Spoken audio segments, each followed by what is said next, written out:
तो दोस्तों जैसे कि आपको पता है हम एमसीक्यू डिस्कस कर रहे थे। इसके लास्ट वीडियो में हमने एचएपी के ऊपर 25 एमसीक्यू डिस्कस किए थे।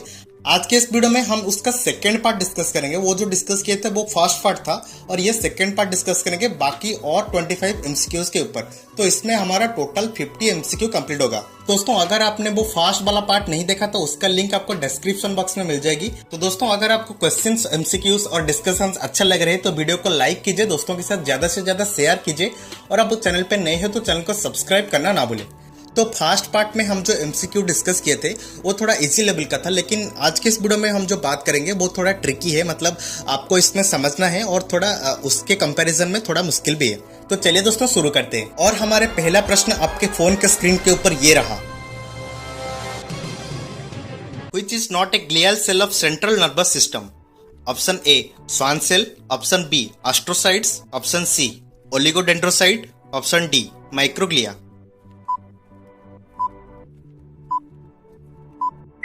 और इसका आंसर है स्वान सेल। दोस्तों हमारे जो ग्लियल सेल होते हैं वो एक प्रकार के सेल होते हैं जो कि हमारे नर्व सेल को फिजियोलॉजिकल और मेटाबॉलिक सपोर्ट देते हैं।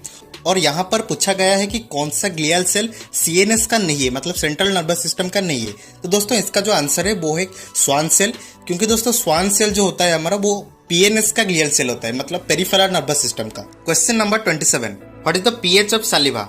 Option A 7.4, B 6.8, C 9.2, D 4.5।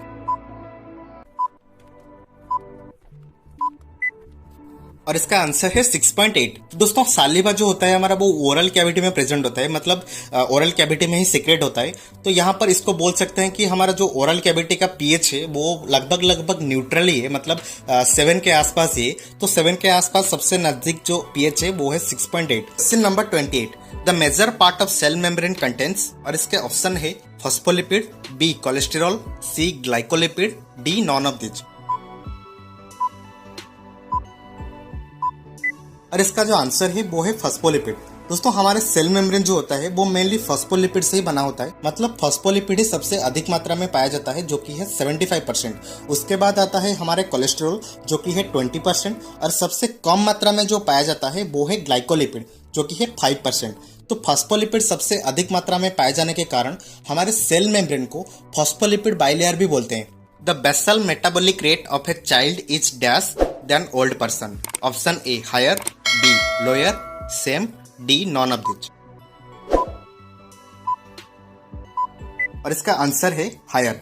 दोस्तों छोटे बच्चों के अंदर जो बेसल मेटाबॉलिक रेट होता है वो ज्यादा पाया जाता है, क्योंकि दोस्तों छोटे बच्चों के अंदर उनका जो सेल ग्रोथ होता है और जो सेल ग्रोथ का जो मेटाबॉलिज्म प्रोसेस होता है वो थोड़ा फास्टर होता है आज कंपेयर टू ओल्ड पर्सन। तो छोटे बच्चों में बेसल मेटाबॉलिक रेट इसलिए ज्यादा है क्योंकि उनका जो सेल ग्रोथ है, उनके सेल ग्रोथ के लिए उनको एनर्जी चाहिए होता है, और जो एनर्जी प्रोवाइड करता है रेस्टिंग स्टेज में उसको ही बेसल मेटाबॉलिक रेट बोलते हैं। Question number 30, where does the chemical digestion of starch begins? और इसके ऑप्शन है mouth, B oesophagus, C stomach.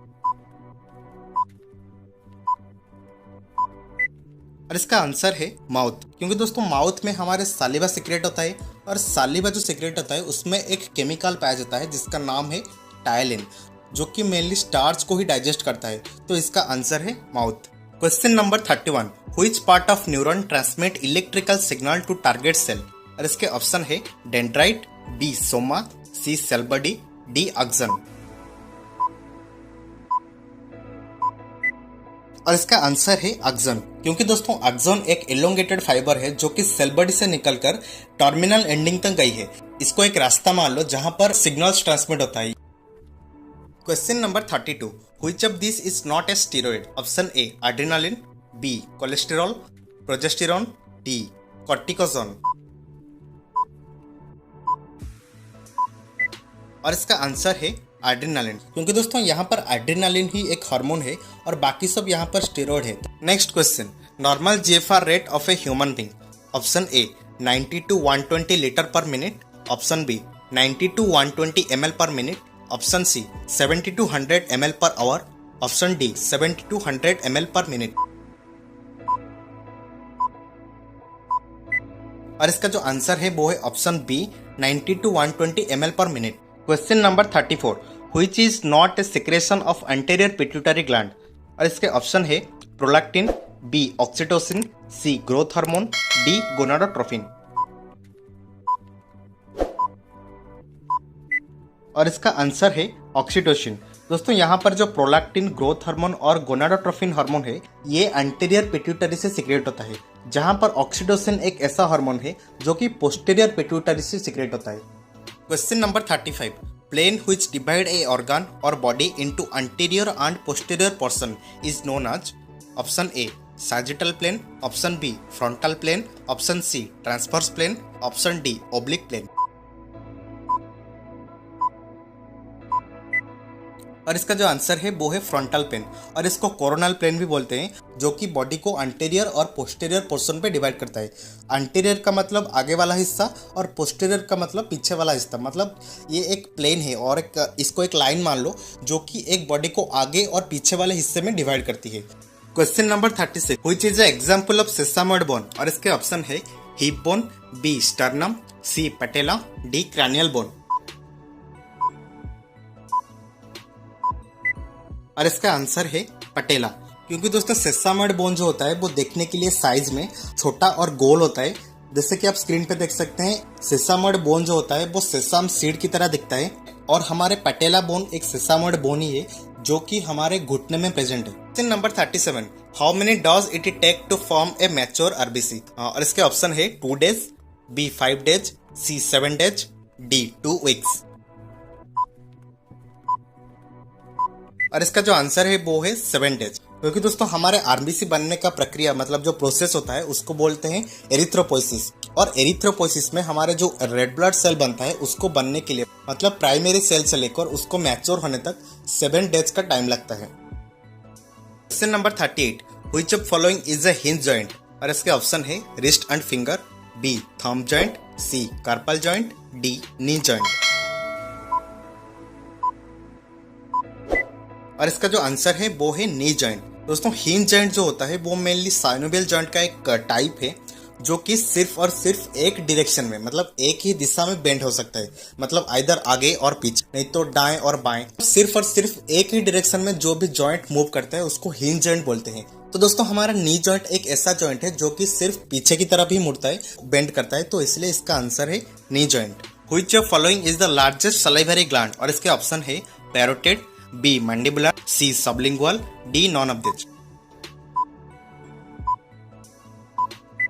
और इसका जो आंसर है वो है parotid gland. Question number 40, which of following provides the greatest surface area for gas exchange. और इसके ऑप्शन है alveoli, B alveolar sac, C blood, D bronchioles. और इसका आंसर है अल्वियोली। अल्वियोली जो होता है हमारा वो एक फोल्डेड जैसा स्ट्रक्चर होता है जो कि मिलियंस की तादाद में हमारे फेफड़े यानी लंग्स में मौजूद होता है। हमारे जो भी गैस एक्सचेंज होता है मतलब ब्लड कैपिलरी से जो कार्बन डाइऑक्साइड है वो हमारा जाता है अल्वियोली के अंदर, और अल्वियोली में जो ऑक्सीजन प्रेजेंट है वो आता है हमारे ब्लड कैपिलरीज को। तो इतने अधिक मात्रा में पाए जाने के कारण जो अल्वियोली का सरफेस एरिया होता है वो बढ़ जाता है, इसीलिए अल्वियोली ही सबसे अधिक सरफेस एरिया प्रोवाइड करता है गैस एक्सचेंज के लिए। Question number 41, Which of following is not correct about hydrochloric acid? Delhi subordinate staff selection board की तरफ से ये क्वेश्चन पूछा गया था जो कि फार्मासिस्ट वैकेंसी के लिए। और इसका ऑप्शन है secrete by secrete by chief cells, B kill microbes, C converts pepsinogen to pepsin, D denature proteins. तो ये एक बहुत ही अच्छा क्वेश्चन है। इसमें पूछा गया है कि इनमें से कौन सा HCl के बारे में गलत है, तो एक एक करके हम इसको समझेंगे।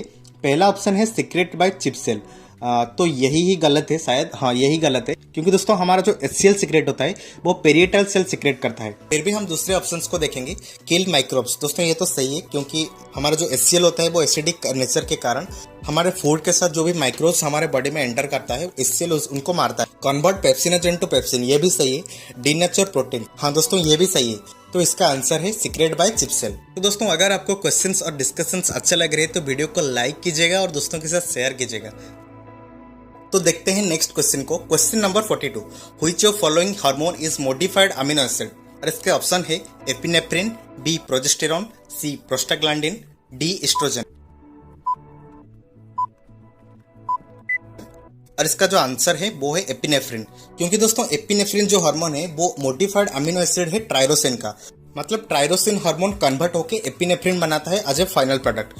Question number 43, cerebrospinal fluid is produced mainly by a structure called, और इसके ऑप्शन है spinal cord, B choroid plexus, C hypothalamus, D cerebrum, और इसका आंसर है choroid plexus. Question number 44, the eaten substance which contain food and gastric juice is called as, option A bolus, B chyme, C chyle, D fasting food. तो दोस्तों ये एक मजेदार और एक कंफ्यूजिंग क्वेश्चन है। आपको ये याद रखना चाहिए कि हम जो फूड खाते हैं, मतलब जो खाना खाते हैं हम, वो सालिवा के साथ जब मिक्स होता है उसको बोलते हैं बोलस, और वो खाना जब गैस्ट्रिक जूस के साथ मिलता है उसको बोलते हैं काइम, और वही खाना जब लास्ट में पैनक्रियाटिक जूस के साथ मिलता है उसको बोलते हैं Kyle. Question number 45, which nerve control the primary organ of digestive system, और इसके ऑप्शन है ऑल्फैक्टरी, बी ट्राइजेमिनल, सी वैगस नर्व, डी ट्रोक्लियर, और इसका आंसर है भागस नर्व। दोस्तों हमारा भागस नर्व जो होता है वो सबसे लॉन्गेस्ट क्रैनियल नर्व होता है, जो कि 10th क्रैनियल नर्व है, और ये हमारे प्राइमरी डाइजेस्टिव सिस्टम जैसे कि टंग, थ्रोट और स्टोमक को कंट्रोल करता है। Question number 46, which of following is a water soluble vitamin, और इसके ऑप्शन है थायामिन, रेटिनॉल, फाइलोक्विनोन, कैल्सिफेरॉल, और इसका आंसर है थायामिन। दोस्तों थायामिन जो होता है वो होता है विटामिन बी का साइंटिफिक नेम, मतलब विटामिन बी होता है, और विटामिन बी हमारा वाटर सॉल्युबल विटामिन है, जबकि रेटिनॉल यानी विटामिन ए, फाइलोक्विनोन यानी विटामिन के, और कैल्सिफेरॉल यानी विटामिन डी, ये सब लिपिड सॉल्युबल विटामिन है। Question number 47, which part of brain controls the muscle movement for speech, option A Wernicke's area, B pons, C Broca's area, D cerebrum, और इसका answer है Broca's area. Question number 48, axial skeleton consist of how many bones, और इसके option है 126, 14, 80, 206, और इसका answer है 80। Question number 49, the ducts of liver and pancreas unite into a common duct and open to, और इसके ऑप्शन है ileum, B caecum, C colon, D duodenum, और इसका आंसर है ड्यूडेनम।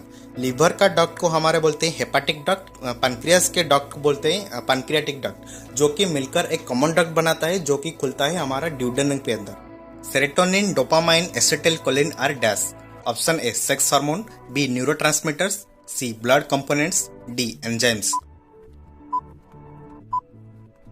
और इसका आंसर है न्यूरोट्रांसमीटर्स। ये तीनों के तीनों न्यूरोट्रांसमीटर्स ही है। दोस्तों यहाँ पर हमने ह्यूमन एनाटॉमी एंड फिजियोलॉजी के ऊपर 50 एमसीक्यूज डिस्कस किए, तो हम अभी बेसिक से ही स्टार्ट कर रहे हैं, मतलब बेसिक एमसीक्यूज ही डिस्कस कर रहे हैं। इसके बाद आपको किसके ऊपर एमसीक्यूज डिस्कशन चाहिए आप कमेंट भी कर सकते हैं। मैं सोच रहा हूँ कि एचएपी के हर एक सिस्टम्स के ऊपर एमसीक्यू डिस्कस किया जाए। तो दोस्तों आज के लिए बस इतना ही। अगर आपको इन्फॉर्मेशन, क्वेश्चंस और डिस्कशंस अच्छे लगे तो वीडियो को लाइक कीजिए और दोस्तों के साथ ज्यादा से ज्यादा शेयर कीजिए, और ऐसे ही इन्फॉर्मेटिव वीडियोस के लिए चैनल को सब्सक्राइब करना ना भूलें।